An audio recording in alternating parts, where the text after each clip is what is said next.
എന്നെ കേൾക്കുന്ന ദൈവവൈതലെ, കർത്താവിന്റെ വചനം പറയുന്നു ക്രിസ്തുയേശുവിലുള്ള ഭാവം നിങ്ങളിലും ഉണ്ടായിരിക്കട്ടെ എന്ന്.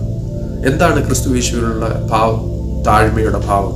അതിൻ്റെ താഴോട്ടുള്ള വചനം ഇങ്ങനെ വായിക്കുന്നു: അവൻ ദൈവരൂപത്തിൽ ഇരിക്കെ ദൈവത്തോടുള്ള സമത്വം മുറുകെ പിടിച്ചു കൊള്ളണം എന്ന് വിചാരിക്കാതെ ദാസരൂപമെടുത്ത് മനുഷ്യ സാദൃശ്യത്തിലായി തന്നെത്താൻ ഒഴിച്ച് വേഷത്തിൽ മനുഷ്യനായി വിളങ്ങി തന്നെത്താൻ താഴ്ത്തി മരണത്തോളം, ക്രൂശിലെ മരണത്തോളം തന്നെ അനുസരണമുള്ളവനായി തീർന്നു. അതുകൊണ്ട് ദൈവം അവനെ ഏറ്റവും ഉയർത്തി സകല നാമത്തിനും മേലായ നാമം നൽകി.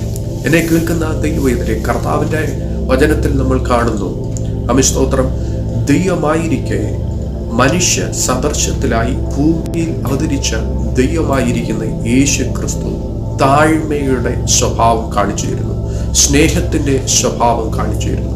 ആ താഴ്മയുടെ, ആ സ്നേഹത്തിൻ്റെ സ്വഭാവം നമ്മളിലും ഉണ്ടായിരിക്കട്ടെ എന്നാണ് കർത്താവിൻ്റെ വചനം പറയുന്നത്. കർത്താവിൻ്റെ വചനം, ഈ വചനത്തിൽ കൂടി പരിശുദ്ധാത്മാവ് നമ്മളോട് ആലോചന അറിയിക്കുന്നത്.